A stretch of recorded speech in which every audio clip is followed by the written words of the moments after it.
الرئيس السوري الحالي أحمد الشرع أبيض أم أسود؟ ابيض ناصع. كمان ناصع؟ ابدا ابدا اكيد. الرئيس الشرع عمل للمسيحيه وللبنانيه وللموارنه اللي الموارنه ما عملوهوش بسوريا. للموارنة شو عمل للموارنة؟ لانه كان عدونا الاول نحن آل الاسد. لما حررنا من بيت الاسد نحن حررناهم من لبنان، هو حررهم من سوريا. ما كان فينا نشيل هيدا السلطان اللي على الحدود الا بوجود احمد الشرع. الرئيس السوري السابق أو المخلوع بشار الأسد أبيض أم هيدا أسود؟ شيطان. هيدا الشيطان، كنا نحن وصغار يفزعونا من الشيطان، له ضفير طوال ودعني. هذا هو، هذا شيطان كبير.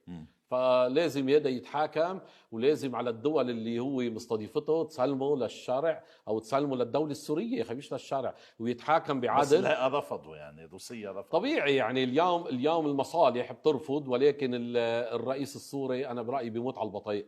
كيف بيموت على البطيء؟ شو يا زلمه، اذا تطلع فيه بس بالقصر شافه قاعد محله، هذا بيموت على جماعه عايشين اذا بقى امبراطوريه اسمها كانت بيت الاسد. لا كان في ديمقراطيه، ولا كان في انتخابات، ولا كان ينزل حدا ضده، ولا كان هذا. يعني كان هو عم بيورط ابنه حافظ كمان، وحافظ حيورط يرجع بشار. فاجا حدا شاله. انا برايي على ايامه، ولو بيرجع بيه من القبر او خيه بس كان قتلوه هن.